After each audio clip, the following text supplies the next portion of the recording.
MLVC. Excuse me, but I'm singing in one key and you're singing in another. Poor is the man whose pleasures depend on the permission of another. Open the door now and suffocate. Just give me a fan. I don't trust any man who hasn't kissed another man. I'm waiting. All right, people, it's time to get your dancing shoes on. You're listening to MLVC. It's all Madonna, all the time. Welcome to the party, bitches. Hey everyone, it's Ben. Hello all, it is Liberty. How are you this evening? And hey everybody, it's Stefan. Welcome to another episode of MLVC, the Madonna podcast, your place for all things Madonna, Louise, Veronica Ciccone. Let's close out the 20th anniversary of Madonna's American Life album era and do a little remixed and revisited deep dive. Mm-hmm. It was an EP that came out after the release of the album. It was a strange release, I have to say. I didn't quite understand why we got it. I don't understand how it was helping American Life, but there were some gems I found on that album. For the most part, I did not like the remixes that were included on that album. What were your highlights? I don't mind that? I'm just curious as to Nobody Knows Me and the Love Profusion ones. Oh, did you like the Love Profusion one? I like that. You liked the Love Profusion one? I said I don't mind it. The difference. Semantics here. And the American Life one was the version that was eventually performed on the tour, the Reinvention tour. And it's funny because re-listening to it this week, I'm like, wow, this slapped in the stadium, but this is terrible on the record. Like, I'm just not, it just doesn't work outside of the live experience. I thought, and I was like, wow, how does that even like, what in the brain is like creating that dissonance? I thought that was very fascinating. I was a little let down by the remixes of the American Life songs because I felt like they deserved better. I think the only one I actually enjoyed was the Mount Sims old school mix for Nobody Knows Me. Yeah. But that's because I love Nobody Knows Me. And I'm like, I don't think anybody could mess up that song for me. Well, it also sounded like Goldfrapp at the time, which was, was sort of the sound of the moment. So, It was a nice different take on it. It was just sort of an amalgamation of unusual like pairings. I don't know why Your Honesty is on there. It doesn't suit the rest of the... Right, because Your Honesty was from the Bedtime Story sessions. Like, it had nothing to do with American Life at all. And if you listen to that beat, that is the Janet Jackson "That's the Way Love Goes" beat. Like, listen to that song, and I'm like, maybe is that why it didn't make it on the album? Because Madonna, like, there would be too many comparisons to "That's the Way Love Goes" because they were out around the same time. And I was like, I don't know. I mean, I love Your Honesty. So do I. It's such a great Madonna song, and I love that we got that later in life. And actually, Liberty, speaking of Your Honesty, look in the chat for a second. So I know that you know how to speak French, and you're our requisite linguistic person there's a moment in Your Honesty that Madonna breathily says some beautiful French. Can you say that for us? Embrasse-moi, mon amour, pour ce soir, pour toujours. Dis-moi la vérité. Oui, je sais, pour toujours. I was in France at the time when this came out, and I remember thinking, her pronunciation is so mid, as the kids say these days. And I'm sorry. But she's always had a little bit of an issue with the French pronunciation, even on a Love Song with Prince. And, it's okay. I'm not perfect either. I definitely don't mean to sort of stand on some sort of pedestal and say I'm the perfect French pronunciation person. But I think she sounds great when she says it. And I believe it. But she sounds like she from Detroit when she says it. Like, Yes. let's keep it real. Look, when I was so excited when I went to Paris for the first time because I had taken French in high school and college, and I was so excited to like walk into a shop and speak French and impress the French people. And I walked into the very first cafe to get a coffee and a croissant, and I was like, "Bonjour," and the woman turned and looked at me, and she's like, "What do you want?"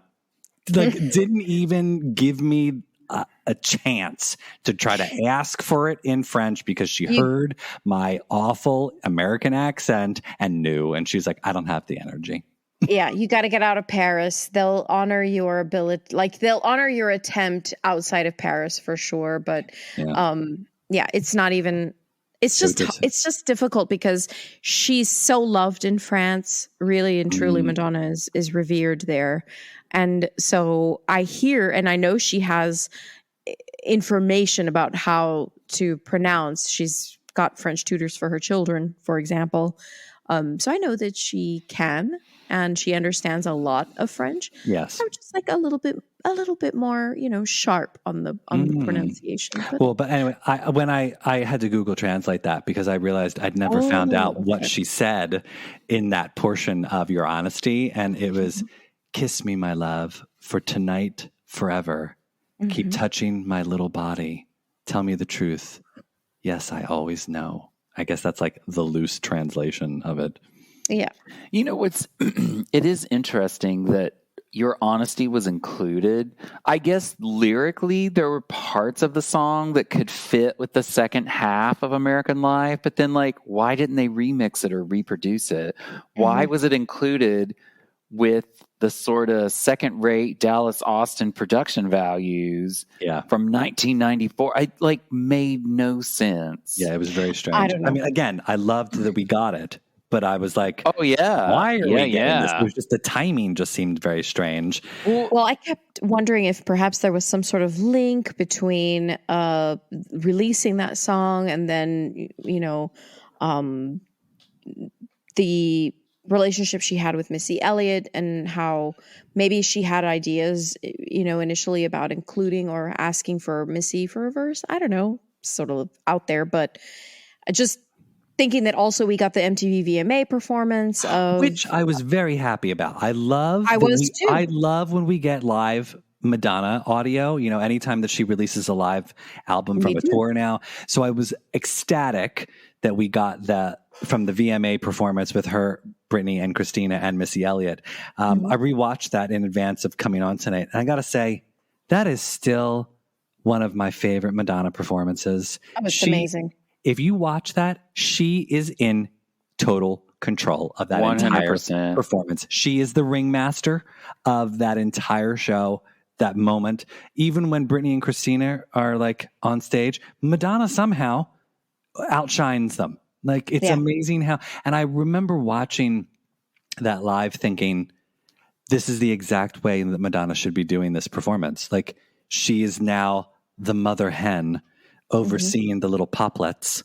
And it was just brilliant. It's so fun. And I love her smirk when she's rising up out of the cake and she's holding her little Madonna stare for a moment. And then just like the audience just gets to her and she starts smiling, and it's such a fun show.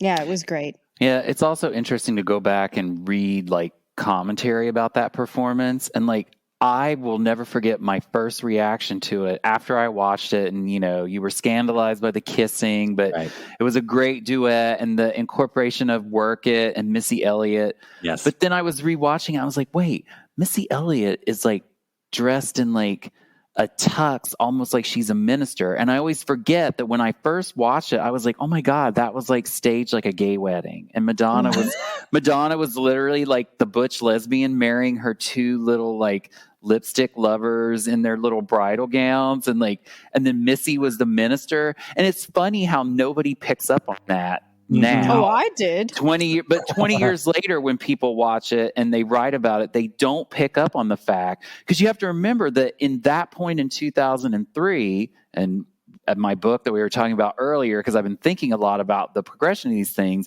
that point in 2003 is when Karl Rove and Dick Cheney and all of them were starting to push the state marriage amendments, 36 of which passed by the time we got to the 2004 election a year later.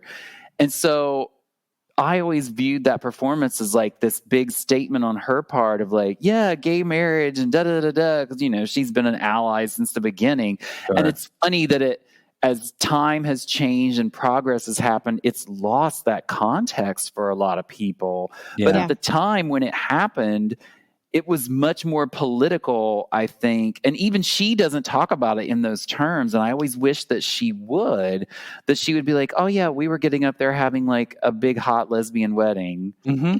And if you watch the show, the way that MTV films it, they cut away at some moments where I'm like, oh wait, wait, go back to that. She's about to do something kind of saucy with Britney, and they cut away. Like they get on the kiss, but there's like some gyrations and stuff that like they're cutting away from, and I'm like, wow, even MTV was afraid, you know? Well, they also were too busy trying to capture Justin Timberpuke looking at which Timberpuke and Mary J. Blige was making ugly faces, which is bizarre because she's also an ally. They cut away to Snoop Dogg, who was just living for it. And the Queer Eye guys are like losing their mind.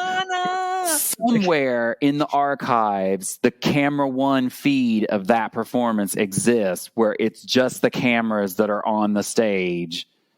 Like that, and you get the full Christina kiss. You get the Christina kiss. You get the full choreo. You actually see how Missy So, like, because the cake changes and a chapel comes out. It's a wedding chapel in the background, and Missy comes out of that. Because you know this was before people had video cell phones that anyone could have taken it from the audience to give us like. That constant, real perspective. Right. Yes, you're right, Liberty. Like a real one camera perspective. And I'm like, I would love to see that come out because I think it would better capture. So like you said, to circle back to the remix and revisited, that we got the live audio. Like I wish we had the visual that paired with it straight through that we could see. Let me tell you, I always love when there's a one camera shot of a Madonna performance. It's the biggest complaint I have about any of the tour films that she puts out anymore is there's too many cuts. And I get that we're trying to make it entertaining as if you're indulging in the real experience in person. But like so many times I love the old VMA performances of her because they're so simple. They're just watching her. You know, it's like two cameras, maybe three of her. But it's like you see her perform, you get the performance, and I love that. Like there was like the one from when she was in Paris and did the mashup of "Beautiful Killer" with "Die Another Day." Yeah. There's literally a fan footage camera, just one camera filming her do it, and I'm like, oh my god, this is better than the actual footage they put out because you get to see her do the choreo. You know, you get to see everything she's doing. It's amazing. Yeah. You can see the whole show. I always wanted the Christina kiss to get as much footage as the Britney kiss because I feel that both were relevant, both were important, but they were only interested in Britney because Britney. But I don't know. I just felt that. Because Justin was there. That's why it was a Britney Justin. Well, it was drum up that. Yeah, it was like what just happened on CNN this week. This idea of making TV and making news versus being TV. So instead of being a performance and being an entertainment, they were trying to make it, which is flawed. Like you're the platform, the venue. Let the thing happen. It'll be better than anything you can try to make it be. So yeah. Like Madonna on Letterman when she was dropping all the F-bombs. Yes. Like Letterman was attempting to do that with like the people in the audience and Madonna was like, why are we keep cutting to all this contrived stuff? She's like, why can't we just be, you know? And it's like, exactly. Just let them do their thing. You know, that's what they're on stage for. Whoever the director in the control room is, stop, do your job and just watch Madonna, you know? Yeah.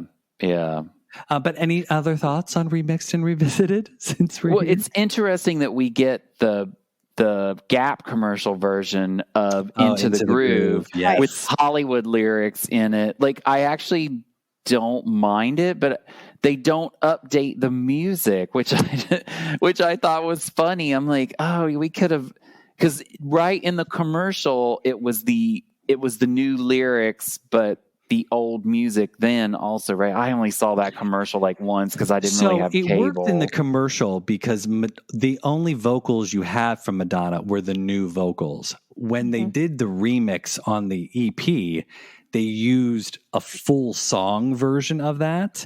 Okay, that's what I thought. So I they couldn't marry remember. her Gap commercial vocals with her original Into the Groove vocals, and they sound completely different. Like it's her voice, her vocal quality, you know, the microphones, obviously, like it's two totally different sounds. I wished they would have just had Madonna re-sing the whole song. Of course, she's not going to do that. That's what but I like thought. it just would have made more sense. But it's weird they sort of mashed them together because it sounds like two different people.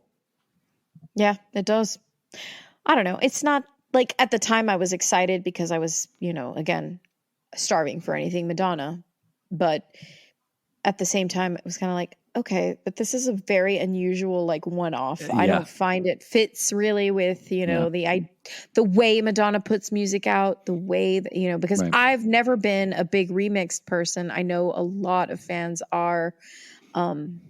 It's just not ever been my fandom, but at the time I was like, oh, I'll try it out. And I was like, oh, maybe it was to sort of get fans tuned into, hey, there's a whole underground remix thing happening with Madonna music that maybe you like normal sort of average people who don't know about Madonna remixes, you can get a little taste of what's going on in the Madonna world. I don't know. It was the first time I ever dove into a Madonna remix world because at the time it was not. I mean, I was even the person who was, when the What It Feels Like for a Girl video came out, thinking like, does it have to be a different version that's on the album?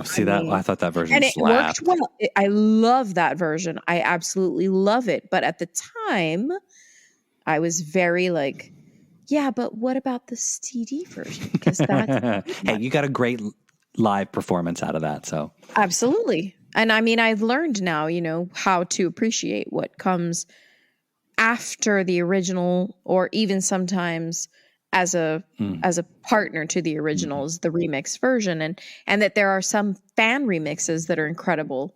All of those, are sort of finding their way into sort of my universe, if you will. But I've not ever been that fan. I don't know what's wrong with me, but that's just the way I am. Well, Liberty, it's your honesty. With you, I have no choice. When you talk to me, I could make love to your voice. At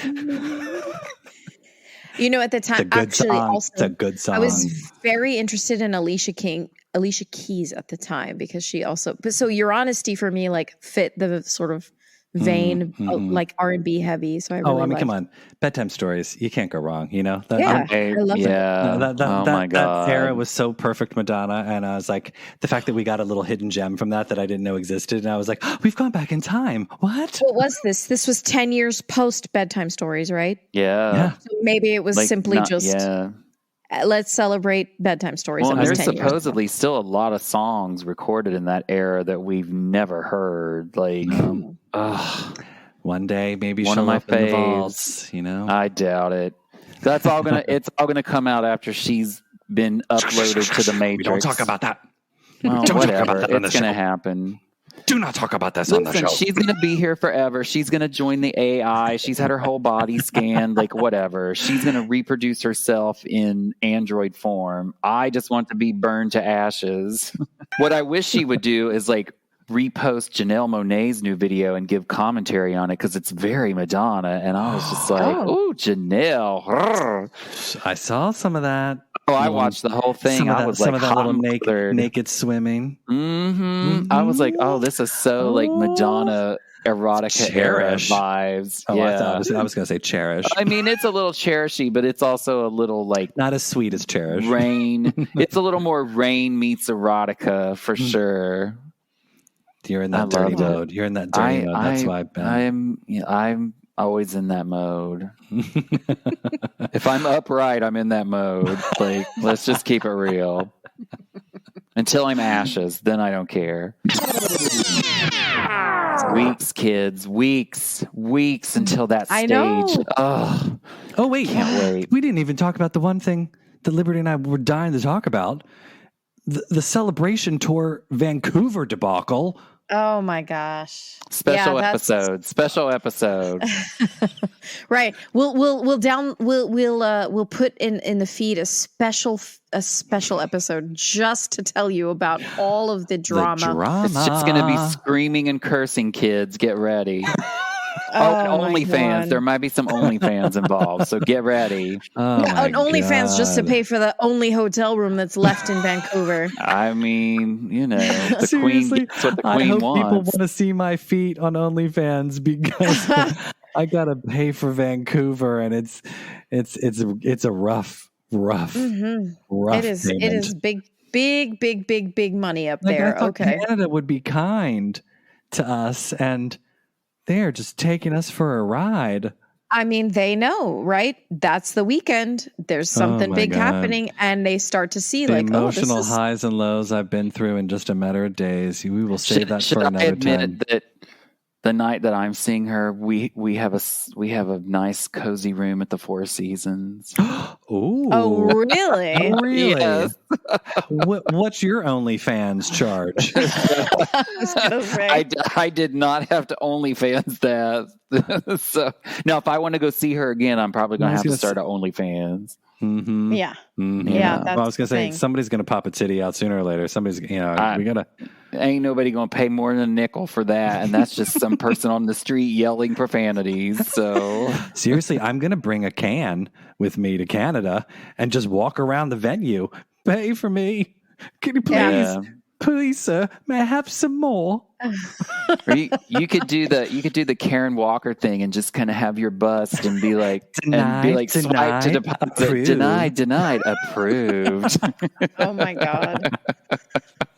Oh, the trials and tribulations of seeing Madonna live in concert. But it sort of highlights just how amazing it is for the fans that can see multiple shows. I don't know how you do it. I do not know how they're doing it. Sugar daddies. Maybe that's the case. I don't know, but honest, I mean, I've speculated a lot about what could possibly be the way that these people are seeing show after show after show after show. And I'm telling you, even if between Madam X and today I had saved, as much as I could, I don't make enough to save that much money. Yeah. No, sugar daddies. It has to be. Oh, please. I mean, maybe it's just because I'm not as, sprightly as I once was. I'll just use that word because there's other words that I could use, but I don't attract the sugar daddies. Okay. The sugar daddies that are living here are looking for much more nubile. Yes. Clientele, if you will, but bless yourself and genuflect. That's right. It's fine. I mean, the fact that I'm getting to go. I think the hostel that you and I booked is going to be is going to be just fine for us. We'll sleep on top of our suitcases so people can't steal things, and we'll take shifts every hour. You'll get 1 hour of sleep, and then I'll go to sleep while you watch, and it'll be fine. And it'll be fine. And look, I told you the bus that we're taking to get there, it'll get there in time. I know we have to take the week off from work, but it's Canada. It'll be scenic. Scenic, yes, there you go.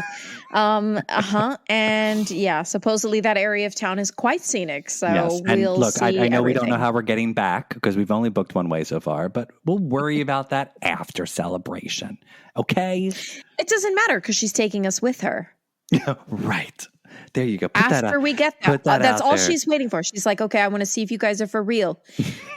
MLVC podcast, I love you, but you're not getting any of my recognition until you show up. Somehow we're gonna slip Bob the drag queen a little something. He'll get food poisoning, and suddenly it's like, oh look, we need an MC. Well, here we are.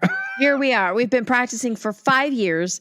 We've got everything We got down. it. We know We got it. everything. Yeah. We're ready to go. We 1, can 2, 3, comment. and. And 1 and Yeah. 2. You two better start practicing your choreo if you're going to replace Bob. I'm on it. He's got practice. He already knows what it's like. You better get those deep squats ready. Oh. Bump, bump, bump, bump, bump, bump. Oh my bump. gosh. Well, like I said, the lucky thing is that we're going and it's happening, and it may not This be. train has left the station. It's going to be amazing. Stop stressing out. It's going to be amazing. It's hard. It's hard. Look, anytime Madonna announces a tour, there is stress. That's legit. normal. Legit. Everybody knows. Like, oh my gosh. Okay, so what do I have to do? What do I have to sell? What do I have to buy? All of that. I could be smart and put, $1,000 per month away, I guess. I don't know but supply and demand, and people are, they realize, there's only one night in Vancouver. Well, then let's raise those prices up because everybody's going to want to go. But you got to buy, what do you call that? Where you can refund it. So yeah, that's more expensive. It'll be okay. It will be. It's all going to work out. I'm going to go to church every weekend from here till the end. Yeah, just steal money from the collection plate. There you go. As they're passing it by, stick a handful of cash. That's what I'm going to church for. It's not about praying for. You got to find a preacher sugar daddy who will embezzle from the church for you. Well, in Texas, that ain't hard, baby. I'll tell you what. There's one every 2 blocks. Yeah, we got a couple of those. Soon we'll have them in schools. Oh gosh. God.